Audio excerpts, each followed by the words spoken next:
Welcome back to the Imaginary Gallery. This is TJ, your host. Tonight's topic is from a viewer's suggestion, who shall remain nameless, but it's involving, evidently, a subject that's not covered frequently: narcissistic sexual abuse. For this video, what I'll be doing is first covering some typical stages of narcissistic sexual abuse, and then next I'll go over a few signs to look out for which may indicate you are involved in such a thing. Okay, so first off, narcissistic sexual abuse can occur with queer or straight to men or women. It can occur queer or straight. It doesn't matter. In fact, both of those are relevant here because, as I've observed, it's very common for the narcissistic character to jump in and out of different roles. This week it's queer, next week it's straight, the next week it's bisexual. So anything goes with these people. The abuse can happen to men or to women, and any combination as well. These narcissistic creatures use this sexual abuse to control you, to control your behavior, to enhance their own feelings of superiority, allows them to fulfill whatever twisted fantasies they may have. Now, of course, not all of the narcopath narcissists use the sexual abuse as a means of domination, but if you're involved with one intimately, there are even subtle forms to look out for, and this, of course, ties into the fact that with this narcissistic personality disorder, covert is dangerous. Just like with other examples of narcissistic abuse, sometimes it's so subtle you don't even realize it's abuse. Let's think back then to the early stages of meeting a narcissist. What happens? You're being groomed. You can do no wrong. You can say no wrong. You can even behave in socially unacceptable ways in public, and your little narcissist will be like, "That's okay, I don't mind. I like somebody who speaks their mind." Something like that. Basically, you can try to push the buttons to see if they're real or not, and anything you do is fine. But what normally happens is, during your idealization phase, when you're just the cream of the crop, you're just the most wonderful thing ever, even when you do embarrassing things in public, what eventually occurs is the narcissistic monster will do something that may be considered abusive, something that may be considered not the best thing to do. Such example I read in an article was, if you're with the narcissist and your parents, let's just say you're a lady, and he reaches out and fondles you right in front of your parents, that's kind of wrong. Or if you're busy working, they may demand that you engage in sex text messages or something like that, and there's a reason for this. Of course, it happens early on, and it's designed to catch you off guard and to just see if you give in to their requests. It's like a test. You don't know this, but they probably have 5, 6, or more other contestants that they're trying out as well, but you'll never be told about those. So what may happen with these types of behaviors is you might begin to feel like an object, a possession. Plus, if you send filthy pictures of yourself to the creature, it's very likely the creature's shown them to others. Keep that in mind. But if you recall, in the beginning, you could do no wrong, you were being flattered, you were being given gifts, you were just the most wonderful thing that ever met, and you met all their needs, but eventually you may disagree with something. Like they may suggest a new behavior that you're not comfortable with, such as, "Hey baby, there's this really cute girl I work with. She really wants to have a threesome, and I told her about you, and she thinks you're hot, and I'd love this. I don't mind. It's okay. I'd love to do this. Of course he'd love it. But if you object and say, no, there's no reason for that, we're a couple, well, beware, because if this happens, this monster may become controlling. If you pull such a disagreement, you may actually be projected against by being told that you are manipulative and that you are being controlling. You'll be openly criticized about this, whether it's your desires or your lack of desires for sex, and then may become even evil, filthy insults, possibly about body parts, your figure, or something, and it may cause you to start to feel inferior. Plus, when you're dealing with these types of monsters, you may be called a whore and a prude in the same conversation, which is retarded. But it's important to realize that when you're dealing with the cluster B monster, you're not really a person that has independent thoughts, ideas, feelings, and so on. You are simply like a person who needs a car to drive to work, sees he has a car in the driveway. Well, that car is there for his ride to work, and he doesn't expect to hear that car argue with the outfit he's wearing or argue with the way he's handling the gears or something. No, the car is his possession. Well, that's kind of how these people see you, but of course they normally don't say this at first, because if they did, they know you'd be out the door. But basically, if you're dealing with these kinds of people, you are a piece of meat. You're not a person. You are an object. And you can sometimes pick up on this if you hear them talk about others of your gender in generic and hateful, evil ways. Well, another thing that will happen will be jealousy, rage. If you're involved with such a person, it's very common for this person to demand that you reveal all of your past behaviors. If you're out in public and someone you used to date shows up and says hi, as soon as that interaction's over, you'll probably hear questions like, so what did you do with him? What did you do? Did you do this with him? Did you do that? And they'll be very inquisitive because they're jealous. And of course, whatever information you reveal, beware, it will probably be stored up and used against you. It could be used to say that you're a whore, or it could be used to justify this creature's secret behavior that you find out about. So beware.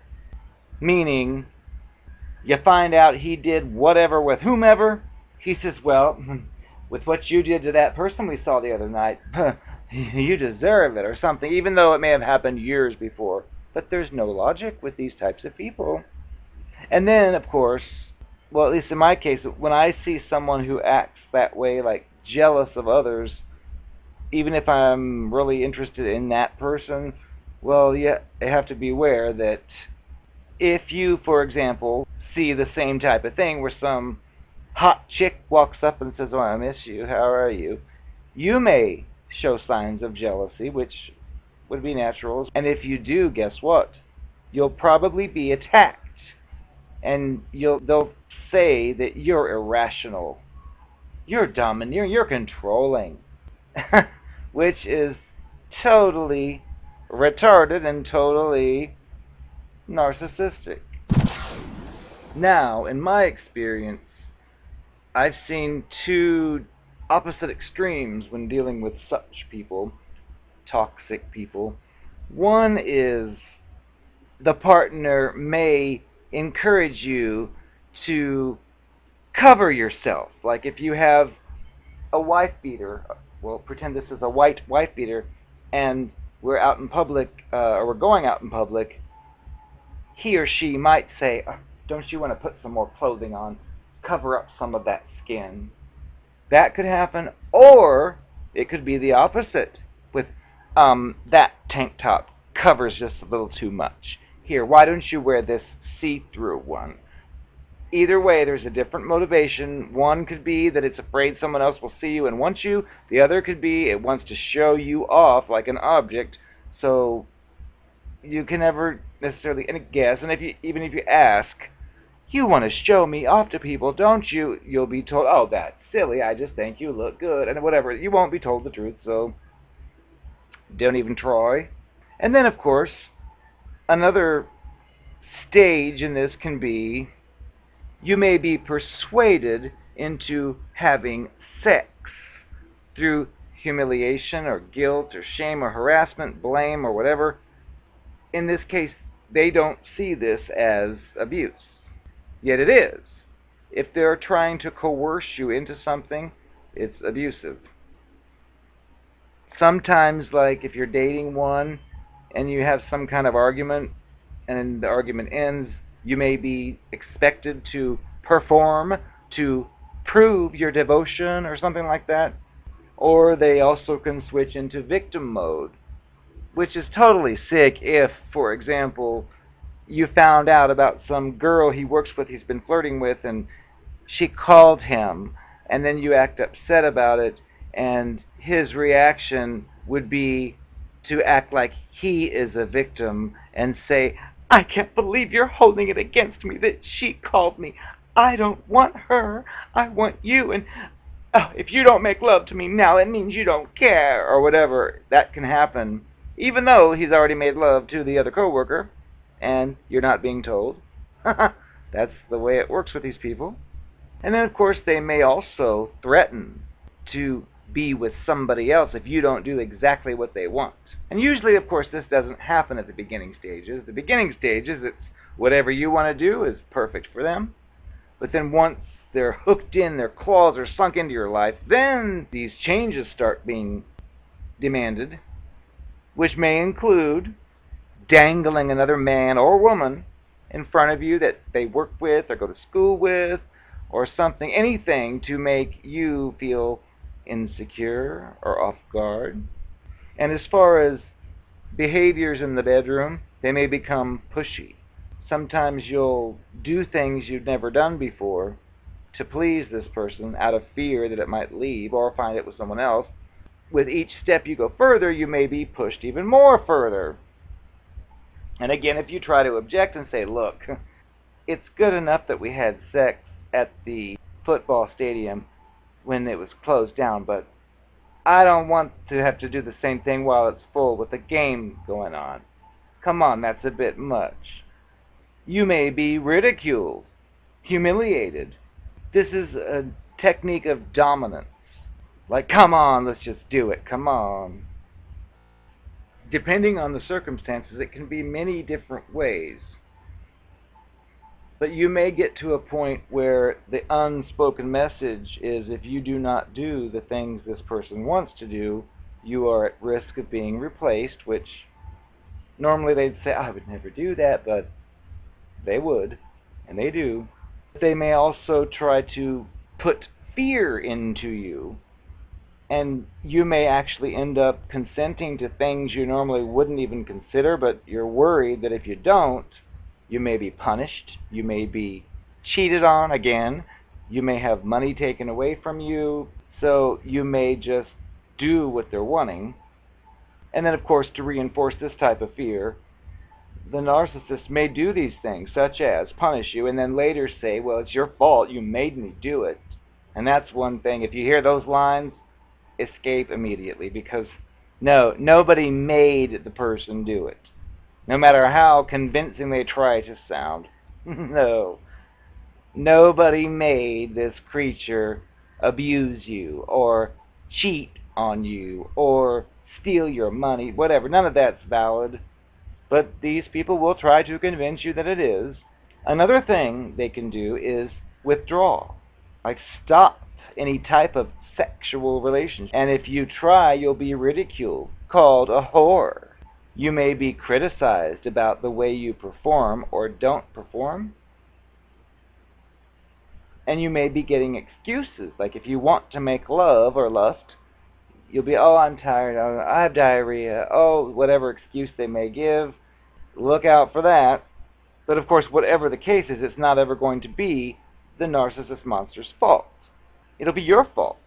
Well, you waited too late. Oh, well, you made it so I'm not in the mood, or whatever the case is. And I've seen that too, where they like to use it as a form of control.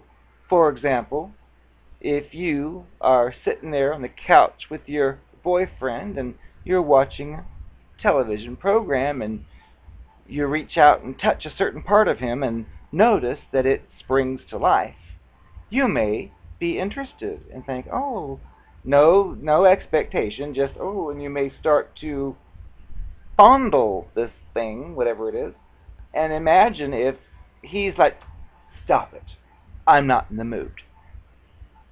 And you're thinking, I didn't ask you to be in the mood for anything, I'm simply touching something that is in the mood. That is not true. It's just a bodily reaction. And you're like, so I'm not asking you for anything, but that's one of the things they'll use for control. Like, you're not saying, okay, because I'm doing this, that means you now have to. No, it could just be your admiring beauty. But anyway. Plus, if you're involved with such a person, keep in mind that your body is not yours, it's theirs. It's the narcopaths. They own it. And they feel entitled to tell you what you will do with your own body. You will lose weight, or you will gain weight, or you will fix your hair a different way, or you will stop wearing that certain perfume and you will start wearing this one. Plus, if you're in the hospital, maybe, let's say, dying or sick, and it wants to make love, it expects you to comply. And then, of course, what's common with these types of monsters is if you meet such a person, you have your own standards and boundary lines of what you do find acceptable sexually and what you don't, which may involve a multitude of things. But what happens is you may even make these principles known. It seems as time passes, this person will slowly try to overcome this boundary line, that boundary line, and get you to do things that you said you never would. Things that you said were out of the question might be brought up as far as, hey, let's try this. I've heard this can be fun. It's very possible after you've made your boundary lines known, this creature will try to overstep just one small boundary, and you'll think to yourself, I already said I'm not into that, but it sounds like that's what I need to do, and then that'll satisfy this person. And you may go ahead and do it, and guess what? There'll be another goalpost moved, and then you'll have to do even more. So it just keeps going until you've just done all kinds of stuff, such as, I want to watch you make love to somebody else. I want to watch you. And you may think, no way, oh, come on. And then you think, okay, if I do this, whatever. And then next it'll be, I want to watch you with 2 other people, and I want to film it. Then it can go to another stage, which is of violence. Once they reach this point, sex can no longer go back to any type of expression of mutual love or commitment. They're not even excited by such emotions or intimate acts. It becomes about intimidation, control, domination, power, torture, and terror. Now, not all these cluster B creatures get to this level. Some just stay pushy. Others can become criminal. Rape is considered penetration, no matter how slight, of the vagina or anus with any body part or object, or oral penetration by a sex organ of another person without the consent of the victim, is the FBI's definition of rape. You may have made excuses for the monster's actions in the past, but rape is rape no matter what the nature of the relationship is. Degrading acts may occur. Now, once this creature's hooks have been sunken into your life, typically is when these types of things start to show up. But now I'll cover a few signs to look out for that you may be involved with such a person. It starts to eventually get to the point where this partner wants to do emotional or physical manipulation at your expense. one key characteristic here is that there is a lack of any type of true intimacy in this relationship. You basically begin to feel like you are simply an object. Which reminds me of a scene in a film I saw called American Psycho.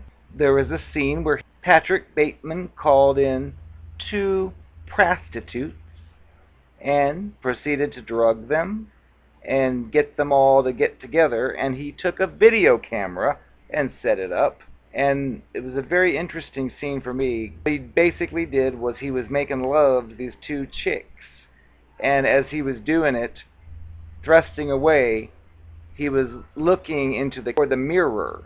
And I've known a few partners of the past who love to have mirrors. And you might think, oh, wow, he or she likes to look at me and what he's doing to me in the mirror, or she. But no, you're not anybody they care about. They're looking in the mirror thinking, I'm the man, I've got 2 chicks here, look at me going away at this. You're objects. You're not like human beings. You're playthings. You're not playmates. A lot of times they won't tell you this, but you can just look and realize.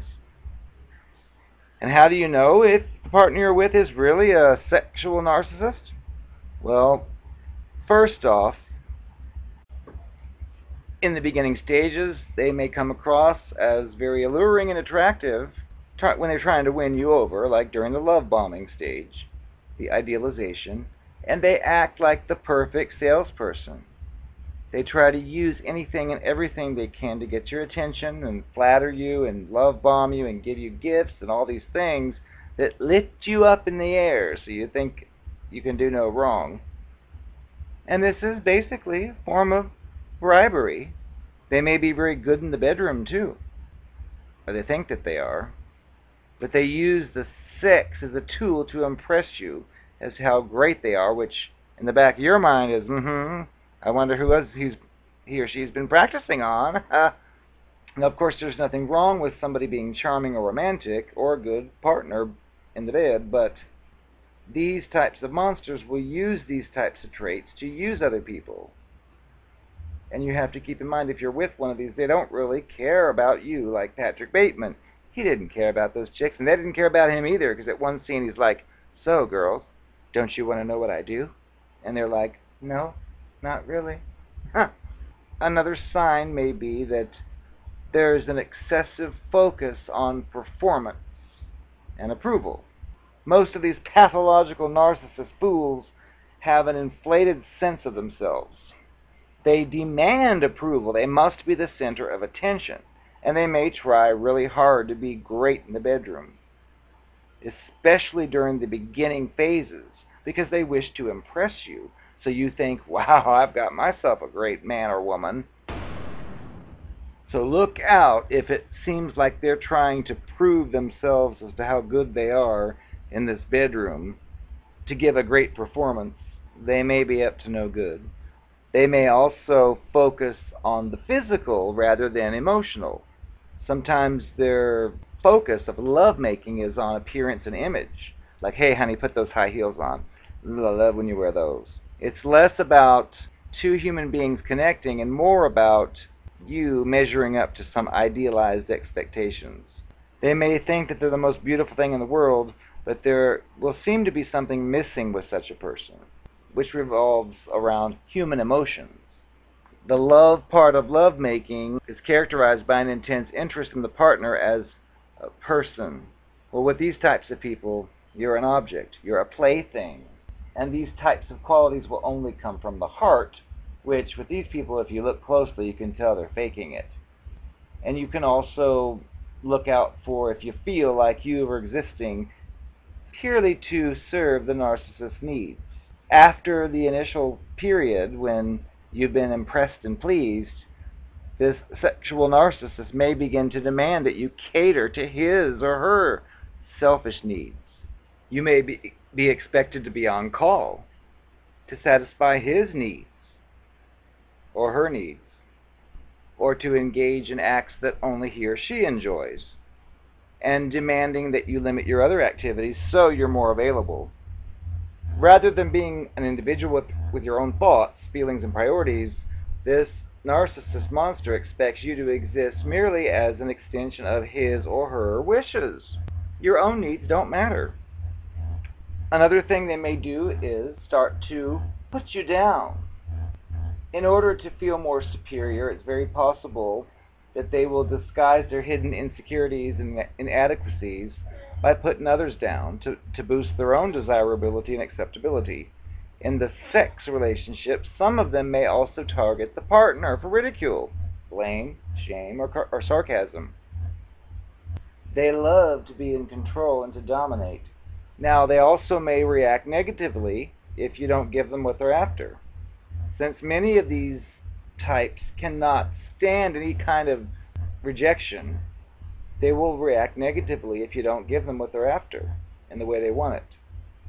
Including they may be angry, throwing some kind of tantrum or negative judgment or attack you personally.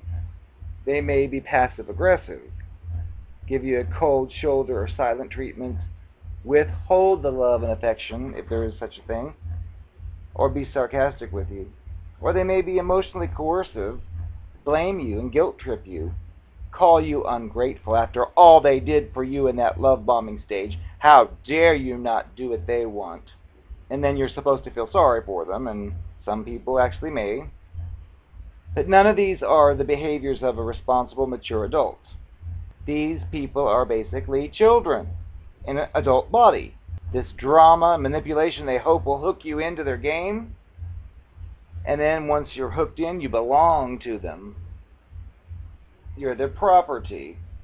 Another clue would be is you're treated poorly after the sex act. So basically, once he or she has satisfied its needs, it may disappear emotionally or physically as soon as the gratification comes. And you'll be left hanging, feeling alone and empty because little or no genuine intimacy was involved. There was love-making, but no love.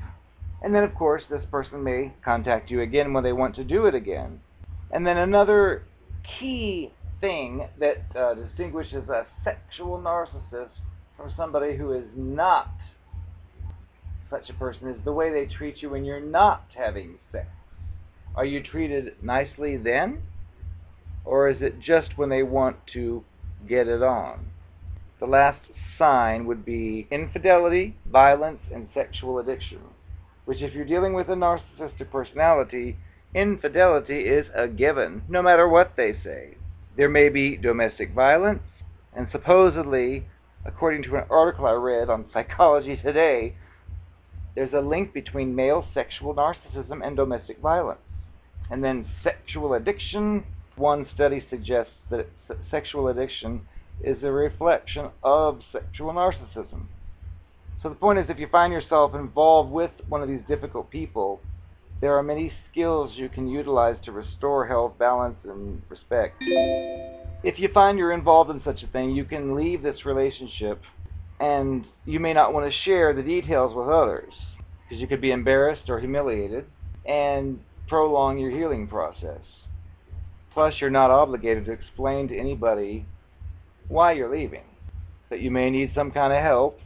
But the point to remember is, once, let's say, you do realize that you are involved with such a monster and you decide you're leaving, you have to be aware that these monsters have two different ways of behaving typically. Either you still belong to them, even after a divorce, or they act as if you never even existed. Since you're still theirs, they're entitled to continue to demand sex even if you're in a new relationship with someone else, or they will completely wipe out all memories of you as if you never existed. And this is one of their phenomenon that can go back and forth between extremes. In the beginning, it's common to be in a state of shock and have fear about leaving. Plus, learning all this may create panic, which is normal. Coming out of a fog, it's abuse, and usually with these monsters it's covert, so it's not like I've said in other videos, it's not like they said, hey baby, let's date, oh come here, bam. It's much more subtle than that and over a long period of time. You may alternate between mood swings of anger and depression, which is typical, because you'll start to see this person for what it really is, rather than the fictitious image you were given. Because this creature has an unrealistic image of itself anyway, and just because it does that doesn't mean you have to believe it.